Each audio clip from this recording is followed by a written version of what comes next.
Assalamualaikum. Jumpa lagi dengan peternak rumahan. Ini saya akan sharing review tentang alat tetas telur dari barang bekas.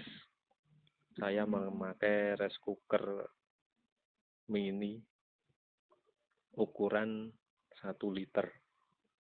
Nah, ini penampakannya. Sambil saya jelaskan, ini untuk elemen bawah dan elemen atas saya off-kan, saya buang yang atas. Lalu otomatis saya menggunakan termostat buatan saya sendiri. Sebenarnya bisa pakai termostat biasa yang harganya murah, itu 30-60 ribuan. Namun untuk menjaga suhu kurang akurat karena ada batas atas, batas bawah. Sedangkan ini saya program agar mencapai target di suhu 38,7. Jadi termostat ini menjaga di suhu itu. Kalau termostat biasa, dia akan ada batas atas, batas bawah.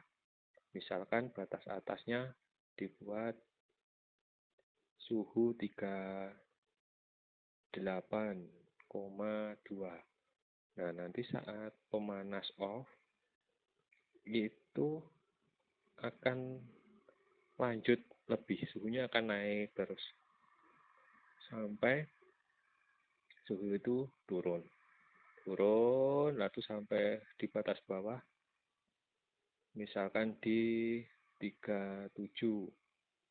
Nah, itu nanti setelah 37 pemanas on, tapi suhu tetap akan turun lagi, kemungkinan bisa sampai 1 derajat Celcius, baru suhu mau naik lagi. Kalau pakai ini, pemanas on off di suhu 37,8. Jadi saat 37,8 lebih dikit dia akan off, 37,8 kurang sedikit dia akan on. Jadi tetap suhu terjaga di situ. Jadi hanya 1 titik. Kalau termostat biasa ada batas atas, batas bawah. Ini tidak. Nah, ini saya buat dari microcontroller Arduino.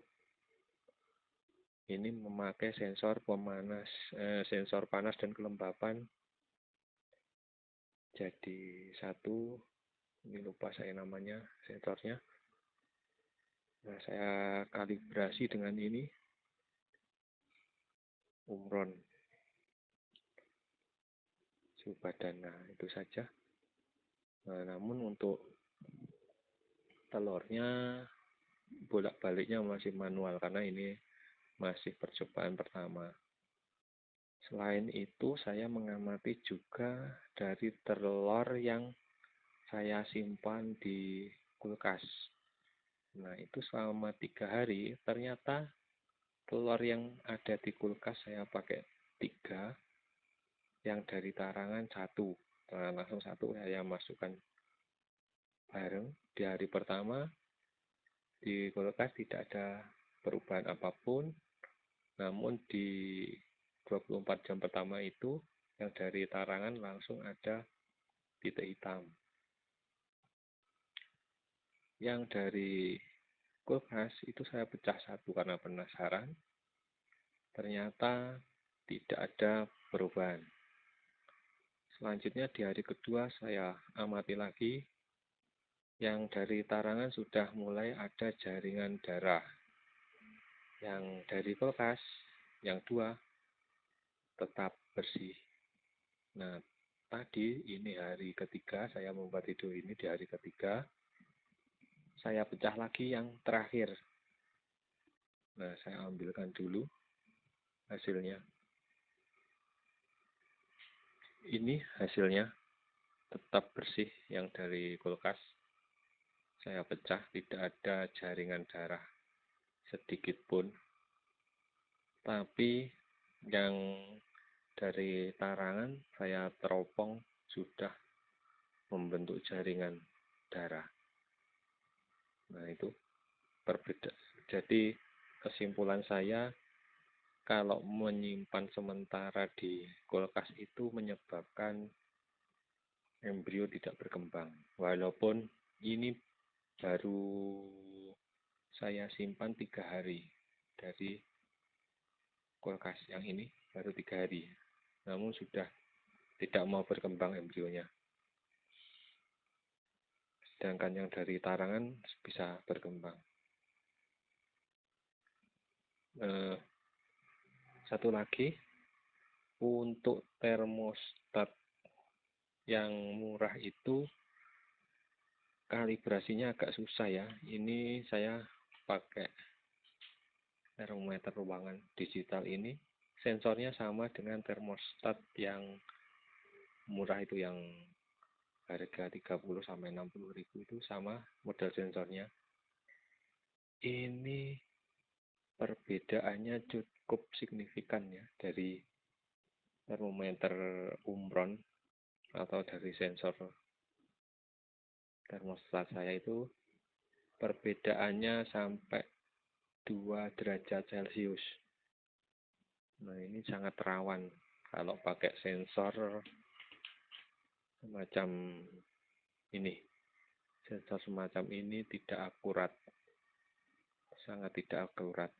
Nah, sedangkan termostat saya pakai sensor seperti ini. Oh iya, ingat saya, sensor DHT11, DHT11. Nah, ini yang lebih akurat lagi pakai DHT22. Pembacaan lebih akurat. Itu kelebihan kalau pakai termostat sendiri. Lalu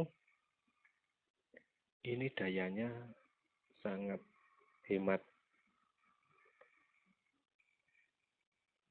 Perhitungan kasar saya dalam 1 hari hanya memakai daya 2 kWh. Untuk kapasitas 7 telur saya rasa cukup. Dan nanti untuk menambahkan kapasitas nanti bisa memakai elemen sendiri. Kalau ini berhasil, saya nanti rencananya pakai elemen sendiri untuk kapasitas 100. Demikian review alat pertas telur dari bahan bekas. Untuk biaya tentu saja ini gratis, karena saya ini rakit sendiri. Komponen sudah ada lama. Ini juga bekas yang bodinya sudah rapuh. Jadi sudah tidak bisa dipakai untuk menanak nasi. Kalaupun nanti beli di tukang rosok, pasti masih bisa berfungsi untuk elemen yang tengah ini. Jarang rusak elemen tengah. Yang rusak biasanya elemen atas karena kabel putus, atau elemen bawah yang memang panas di atas 100 derajat, jadi bisa gampang rusak. Kalau yang ini suhunya, yang bodi tengah ini suhunya tidak sampai 100 derajat untuk normal kerjanya, jadi awet sekali. Demikian, semoga menginspirasi. Salam peternak rumahan. Terima kasih. Assalamualaikum.